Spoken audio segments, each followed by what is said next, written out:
Anda menyaksikan Breaking News Metro TV. Pemirsa, korban tewas akibat longsor di Kecamatan Petung Kriono, Kabupaten Pekalongan bertambah menjadi 21 orang. Sementara korban hilang berjumlah 5 orang. Pemirsa, hari kedua evakuasi bencana longsor di Kecamatan Petung Kriono, Kabupaten Pekalongan menemukan 4 orang dalam keadaan tewas. Rincian 4 jenazah tersebut adalah 1 bayi laki-laki berusia 5 bulan, 1 orang perempuan, dan 2 orang laki-laki. Dan dari data sementara dinyatakan 21 orang meninggal dunia, 13 orang korban luka, dan 5 orang hilang. Evakuasi akan dilanjutkan hari ini oleh tim gabungan, Basarnas, TNI Polri, pemerintah, hingga warga sekitar dengan memfokuskan 4 titik, yakni Cafe Alo, Sungai Welo, area pemancingan, dan permukiman warga. Mas, cukup sini dulu, Mas. Media sini dulu ya, biar warga. Dan pemirsa, hari ketiga evakuasi korban bencana longsor di Kecamatan Petung Kriono, Kabupaten Pekalongan kembali dilanjutkan oleh tim SAR gabungan TNI Polri. Beberapa jalur evakuasi yang tertutup longsor sudah mulai bisa dibersihkan untuk memudahkan tim SAR mengevakuasi korban. Untuk informasi selengkapnya akan disampaikan jurnalis Metro TV Ica Ervina dan juru kamera Novia Andriana dari Pekalongan, Jawa Tengah. Selamat pagi, Ica. Berapa titik yang difokuskan hari ini untuk evakuasi korban?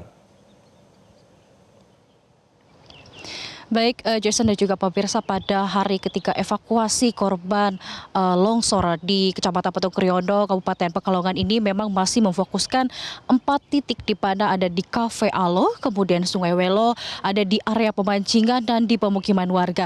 Memang kemarin sudah ditemukan 4 orang, namun tersisa 5 orang hilang yang masih belum ditemukan dan masih akan dilakukan evakuasi pada hari ini. Dan tadi dari tim gabungan SAR TNI Polri sudah mulai menuju 4 titik tersebut untuk mencari para korban.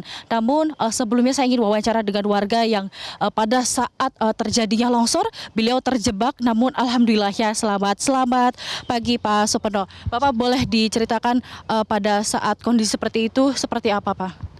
Ini begini, saya kan dari Pasar Ndoro sama istri. Saya pulang sampai Tembelan sudah ada longsoran.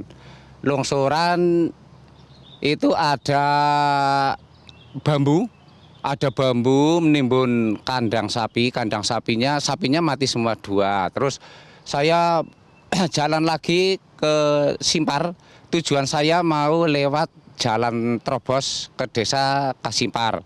Namun di tempatnya rumahnya Bapak Pendeta itu sudah ada longsoran. Saya pulang lagi ke bawah, mau lewat jalur kafe. Lewat jalur kafe sudah banjir. Terpaksa saya mau tak lewati, saya terjang. Istri saya itu nggak mau. Akhirnya saya pulang lagi ke jalan Trobos yang sampai desa Simpar. Itu saya lewat longsoran. Lah tahunya saya kan longsoran cuma 1. Lah longsoran 1 itu sudah saya lewati, sudah lolos. Depan ada lagi longsoran lagi, terpaksa saya terabas lagi, saya lolos. Depan ada lagi, Mbak, 3 kali ada lagi, 4 kalinya saya lewat longsoran yang 4 kali. Itu saya masih di tengah-tengah longsoran, itu ada longsoran lagi yang dari atas, Mbak.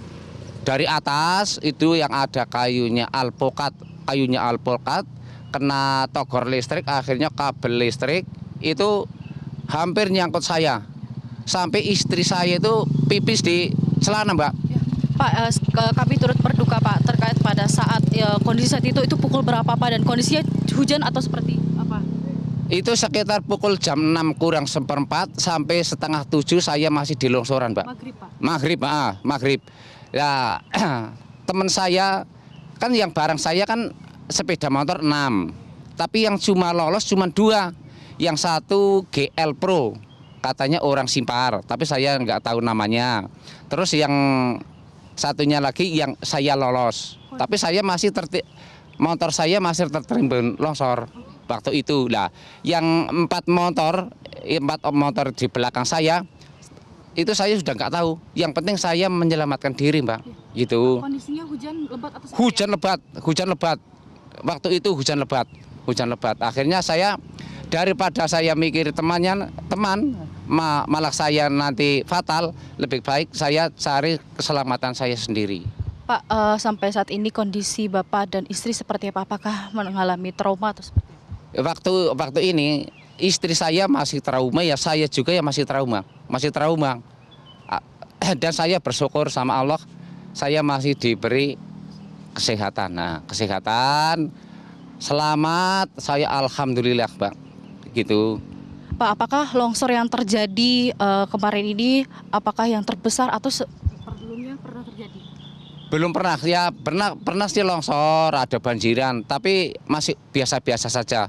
Tapi kalau yang ini baru pertama kali ini ada. Kalau Kecamatan Petung Kriono khususnya. Nah. Pak, pada saat terjadinya longsor, akses listrik, air bersih itu seperti apa, Pak? Ya listrik waktu itu ya padam gelap, terusan air bersih ya sudah nggak ada. Kan rata-rata orang sini kan ambilnya air bersih dari pegunungannya longsor kan akhirnya sudah nggak ada air bersih. Gitu. Sampai saat ini masih padam, Pak, atau air bersih juga masih kurang? Ya kalau sini sih masih padam, tapi kalau daerah kecamatan terus ke Gumelem, ke Trogoindro sekarang sudah nyala, lampu listrik sudah nyala. Sudah nyala. Pak, terima kasih atas waktunya Pak Supeno, sehat selalu dengan istrinya. Amin. Jason, itu wawancara kami langsung dengan salah satu warga yang pada saat itu terjebak di antara reruntuhan longsor di Kecamatan Petung Kriono yang memang sampai saat ini tim evakuasi masih terus mencari korban hilang dan mungkin memungkinkan ada lagi tambahan, namun kita tunggu sampai nanti. Dan informasi yang kami dapatkan memang hari ini di evakuasi hari ketiga ini akan ada modifikasi cuaca agar memaksimalkan proses evakuasi dari pagi hingga sore nanti agar para korban yang hilang ini bisa ditemukan, Jason. Baik, Ica, kami dapat informasi ada 3 unit alat berat yang juga dikerahkan untuk bisa membersihkan jalan dan membuat akses ke lokasi longsor ini lebih mudah begitu. Apakah ini tim juga sudah berhasil untuk masuk ke titik utama longsor? Apakah sudah bisa dilalui? Ya, jadi terkait dengan jalan utama yang memang ini adalah jalan utama menuju Cafe Alo, di belakang Cafe Alo yang merupakan titik pertama kalinya longsor terjadi di Kecamatan Petung Kriono, di mana di situ memang akses jalan masih tertutup batu-batuan besar, kemudian tanah, kemudian material dari pohon yang tumbang. Ini memang masih menutupi akses jalan. Namun sampai saat ini tadi kami dari pandangan kami memang sudah mulai beberapa dibersihkan, namun belum bisa dilalui akses kendaraan mobil 4, hanya bisa dilalui dengan berjalan kaki. Dari sini menuju Cafe Alo atau titik longsor Cafe Alo ini sekitar 1 km, jadi mengharuskan kendaraan roda 4 berhenti di sini, kemudian para tim evakuasi harus berjalan terlebih dahulu. Memang kalau kendaraan untuk alat berat yang sedang membersihkan belum menuju titik terdekatnya, masih di area sekitar jalan ini, Jason. Baik, nanti kami akan update kembali informasi dan perkembangan terkini dari proses evakuasi yang berlangsung di sana. Terima kasih Ica Ervina, selamat bertugas kembali dan utamakan keselamatan. Jelajahi cara baru mendapatkan informasi. Download Metro TV Extend sekarang.